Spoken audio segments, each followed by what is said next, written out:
Dear students, corporate అకౌంటింగ్లో మనం నికర ఆస్తుల పద్ధతి నెట్ అసెట్ మెథడ్ అనే ప్రాబ్లం చేస్తున్నాం. దాంతోపాటు మనం ఈల్డ్ మెథడ్ రాబడి పద్ధతి అనే లెక్కలకు పోబోయే ముందు నెట్ అసెట్ మెథడ్లో ఫస్ట్ గుడ్ విల్ వాల్యూ కనుక్కోవటం, ఆ తర్వాత మనం ఈక్విటీ షేర్ వాల్యూ కనుక్కోవటం నిన్నటి లెక్కలో మనం చెప్పుకున్నాం. నిన్నటి లెక్కలో మీకు గుడ్ విల్ వాల్యూ 5 సంవత్సరాలకు సంబంధించిన లాభాలు ఇచ్చాడు. ఆ లాభాల మొత్తాన్ని కూడారు, సగటు లాభం కనుక్కొని సగటు లాభం ఆధారంగా గుడ్ విల్ అనేది లెక్కించడం జరిగింది. ఈ లెక్కలో కూడా సేమ్ అలాంటి మోడల్ మీకు చూపిస్తున్నాను. ఫస్ట్ మీకు గుడ్ విల్ లెక్కించండి, ఆ తర్వాత వాటా విలువ లెక్కించండి. కాబట్టి కొంచెం పెద్ద లెక్క, కొంచెం జాగ్రత్తగా గమనించండి. ఓకేనమ్మా. తెలుగు మీడియం వాళ్ళు డిసెంబర్ 31, 2012 డిసెంబర్ 31, 2012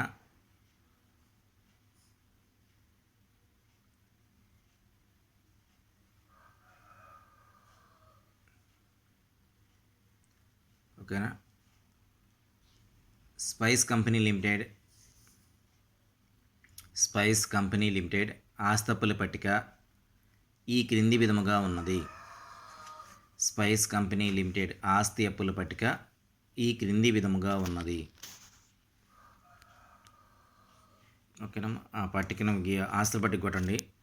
అప్పులు మొత్తము, ఆస్తులు మొత్తము, అప్పులు మొత్తము, ఆస్తులు మొత్తము. అప్పుల వైపు 1000 8% ఆదికిపు వాటా ఒక్కింటికి 100 రూపాయలు పూర్తిగా చెల్లించినది. ఒక్కింటికి 100 రూపాయలు పూర్తిగా చెల్లించినది. 1 lakh రూపీస్, 1,00,000 రూపాయలు. నెక్స్ట్ అప్పుల వైపే 2000 ఈక్విటీ వాటాలు, 2000 ఈక్విటీ వాటాలు వాటా ఒకటికి 100 రూపాయలు పూర్తిగా చెల్లించినది. 2000 ఈక్విటీ వాటాలు వాటా ఒకటి 100 రూపాయలు పూర్తిగా చెల్లించినది 2,00,000 రూపాయలు. సాధారణ రిజర్వు 1,10,000 రూపాయలు. సాధారణ రిజర్వు 1,10,000 రూపాయలు. లాభ నష్టాల ఖాతా 40,000 రూపాయలు. లాభ నష్టాల ఖాతా 40,000 రూపాయలు. రుణదాతలు 1,00,000 రూపాయలు. రుణదాతలు 1,00,000 రూపాయలు. రుణదాతలు 1,00,000 రూపాయలు. టోటల్ 5,50,000 అప్పుల వైపు. ఇటువైపు ఆస్తుల వైపు భవనాలు 1,30,000 రూపాయలు. భవనాలు 1,30,000 రూపాయలు. యంత్రాలు 1,20,000 రూపాయలు. ఫర్నిచర్ 20,000 రూపాయలు. ఫర్నిచర్ 20,000 రూపాయలు. 6% ప్రభుత్వ సెక్యూరిటీలు. 6% ప్రభుత్వ సెక్యూరిటీలు. 6% ప్రభుత్వ సెక్యూరిటీలు. బ్రాకెట్లో ముద్రిత విలువ 1,00,000 రూపాయలు. ముద్రిత విలువ 1,00,000 రూపాయలు. బ్రాకెట్లో ముద్రిత విలువ బ్రాకెట్లో 1,00,000 రూపాయలు. అమౌంట్ కాలంలో 90,000 రూపాయలు. అమౌంట్ కాలంలో 90,000 రూపాయలు. నెక్స్ట్ సరుకు 1,00,000 రూపాయలు. సరుకు 1,00,000 రూపాయలు. రుణగ్రస్తులు 6,00,000 రూపాయలు. రుణగ్రస్తులు 6,00,000 రూపాయలు. నగదు బ్యాంకు నిల్వ 20,000 రూపాయలు. నగదు బ్యాంక్ నిల్వ 20,000 రూపాయలు. ప్రాథమిక ఖర్చులు 10,000 రూపాయలు. ప్రాథమిక ఖర్చులు 10,000 రూపాయలు. టోటల్ 5,50,000 రూపాయలు. ఓకేనా. ఇది ఆస్తుల పట్టిక. దానికి కొన్ని సర్దుబాట్లు కూడా ఇచ్చాడు. సర్దుబాటులో ఫస్ట్ పాయింట్ దిగువ సమాచారం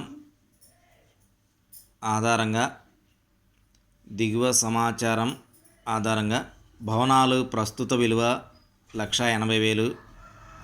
భవనాలు ప్రస్తుత విలువ 1,80,000. యంత్రాలు 80,000 రూపాయలు. యంత్రాలు 80,000 రూపాయలు. ఆ తర్వాత సెకండ్ పాయింట్ వచ్చేసరికి ఈ రకపు వ్యాపారం చేస్తున్న కంపెనీలు వాటా మార్కెట్ విలువపై 10% లాభార్జన శక్తిని చూపుతాయి. జాగ్రత్త రాసుకున్నాం, అక్కడ రైటింగ్ బాగాలేదు. ఈ రకపు వ్యాపారం చేస్తున్న కంపెనీలు వాటా మార్కెట్ విలువపై 10% లాభార్జన శక్తిని చూపుతాయి. నెక్స్ట్ 3వ పాయింట్, 50% పన్ను తర్వాత గత 3 సంవత్సరముల సగటు వార్షిక లాభాలు. 50% పన్ను తర్వాత గత 3 సంవత్సరముల సగటు వార్షిక లాభాలు 48,000. సగటు వార్షిక లాభాలు 48,000 రూపాయలు. నెక్స్ట్ 4వ పాయింట్, కంపెనీలో గత 3 సంవత్సరములుగా 6% ప్రభుత్వ సెక్యూరిటీలు ఉన్నాయి. ప్రభుత్వ సెక్యూరిటీలపై వడ్డీ పన్నుకు గురి అవుతుంది. కంపెనీలో గత 3 సంవత్సరములుగా 6% ప్రభుత్వ సెక్యూరిటీలు ఉన్నాయి. ప్రభుత్వ సెక్యూరిటీలపై వడ్డీకి పన్నుకు గురి అవుతుంది.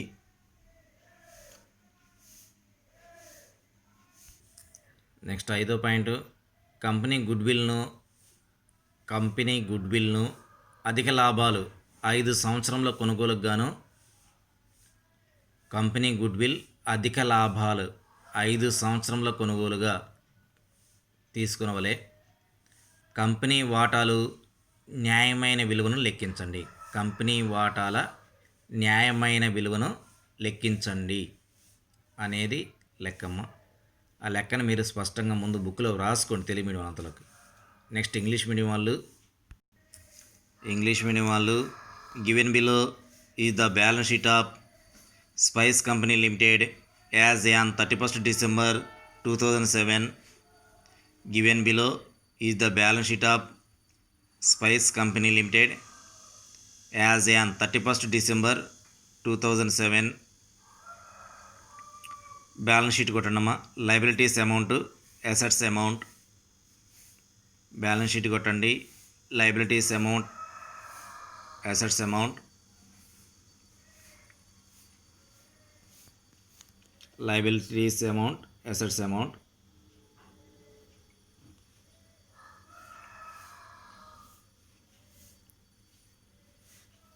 Liability side 1,008% preference share of ₹100 each.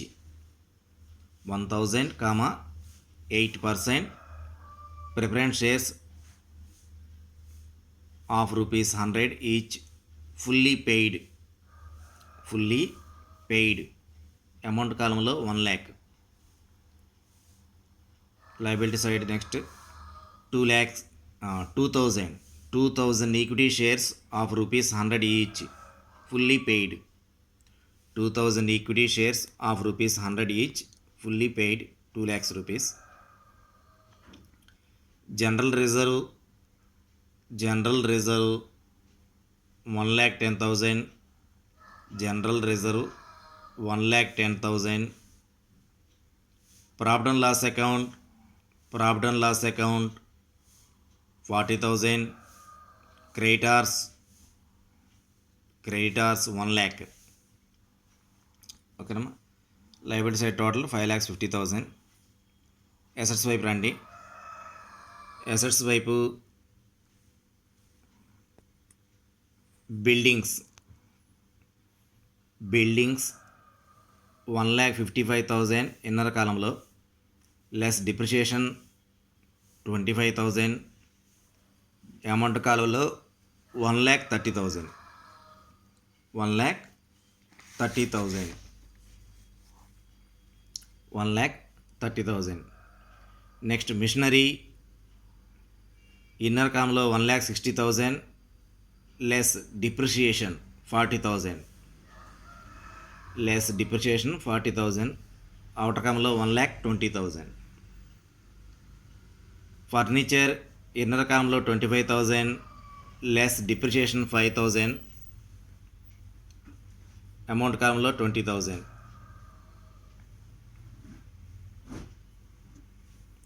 Investments in 6% government securities. Investments in 6% government securities బ్రాకెట్లో face value ₹1 lakh bracket close. Amount కాలంలో 90,000. అమౌంట్ కాలంలో 90,000. ఆ తర్వాత స్టాక్ 1 lakh. డెబిటార్స్ ఇన్నర్ కాలంలో 65,000 లెస్ బ్యాడ్ డెబిట్స్ 5,000 లెస్ చేస్తే అవుటర్ కాలంలో 60,000. Cash and bank balance 20,000. Preliminary expenses 10,000. Total 5,50,000. Total 5,50,000. 5,50,000. దీనికి సర్దుబాట్లు కూడా ఉన్నాయమ్మా. ఆ సర్దుబాట్లు కూడా చూడండి ఒకసారి. సర్దుబాటులో you are given the following information. You are given the following information. You are given the following information.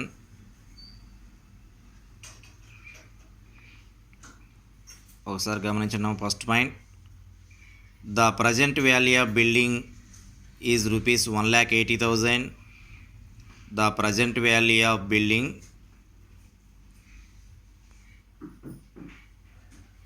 ₹1,80,000 and the top machinery ₹80,000.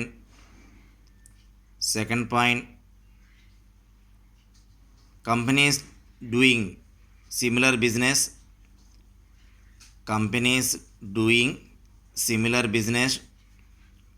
shows profits earning capacity is 10% on market value of their shares. 10% on market value of their shares.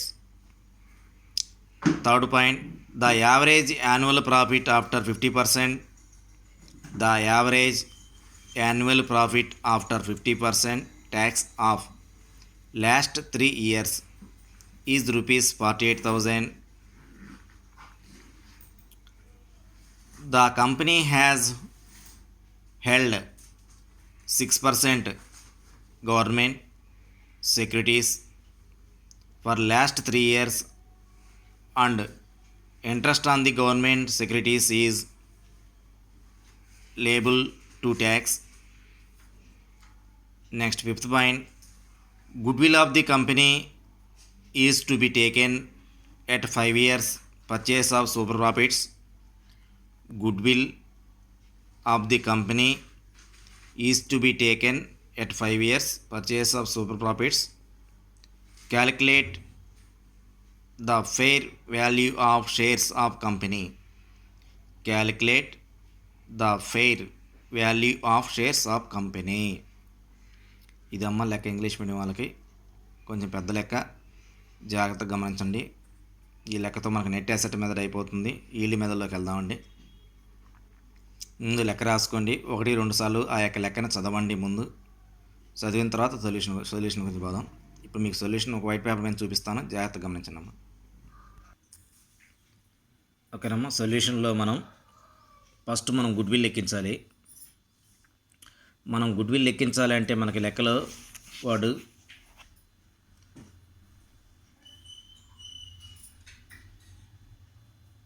అధిక లాభాల ద్వారా goodwill లెక్కించమన్నాడు.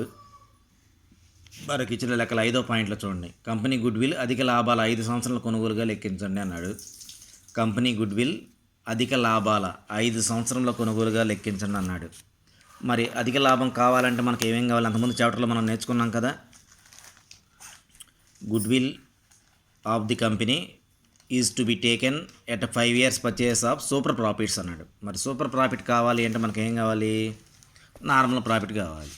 Super profit కావాలంటే మనకి ఏం కావాలి?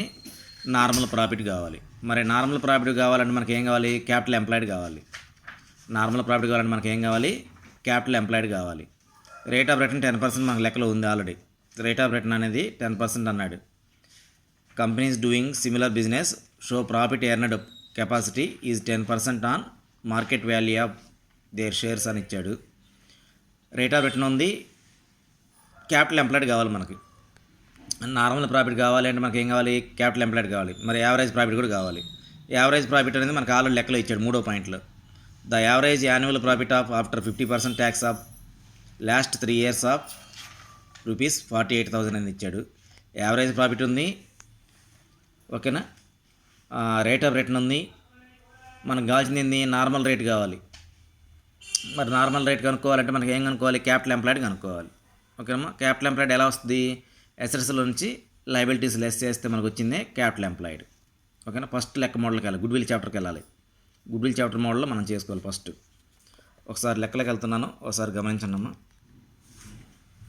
Capital employed వినియోగించిన మూలధనం లెక్కిస్తున్నాం. వినియోగించిన మూలధనం లెక్కిస్తున్నప్పుడు మీకు ఇచ్చిన బ్యాలెన్స్ షీట్లో ఎసెట్ వై ఫస్ట్ పాయింట్ ఏంటి? బిల్డింగ్స్, భవనాలు. అక్కడ ₹130,000 ఉంది. కానీ సర్దుబాటులో ఫస్ట్ పాయింట్లో 180,000 అన్నాడు. ఆ 180,000 తీసుకోండి. ఆ తర్వాత మిషనరీ యంత్రాలు, ఓకేనా, 1,20,000 ఉన్నాయి. కానీ సర్దుబాటులో మిషనరీ వాల్యూ 80,000 అన్నాడు. 80,000 తీసుకోండి. ఫర్నిచర్ బ్యాలెన్స్ షీట్లో ఉన్న అమౌంట్, సర్దుబాటు ఏం లేదు, 20,000. ఆ తర్వాత మనకి ఫర్నిచర్ 20,000 తీసుకున్న తర్వాత ఇన్వెస్ట్మెంట్ ఇచ్చాడు. కానీ 6% గవర్నమెంట్ సెక్యూరిటీస్ అన్నాడు కాబట్టి అది మనకు రాదు, అది తీసుకొద్దాం ఇక్కడ. ఎందుకంటే సర్దుబాటు ఉంది. ఇంట్రెస్ట్ ఆన్ గవర్నమెంట్ సెక్యూరిటీస్ అని, ఇంట్రెస్ట్ ఆన్ 6% గవర్నమెంట్ సెక్యూరిటీస్ అని అడ్జస్ట్మెంట్ ఉంది కాబట్టి దాన్ని మనకి లెక్కలోకి తీసుకోవద్దు. ఆ తర్వాత పాయింట్ మనకి స్టాక్, సరుకు ₹1,00,000. స్టాక్ సరుకు ₹1,00,000. డిబెంచర్స్ రుణగ్రస్తులు ₹60,000. క్యాష్ అండ్ బ్యాంక్ బ్యాలెన్స్ నగదు మరియు బ్యాంక్ నిల్వ ₹20,000.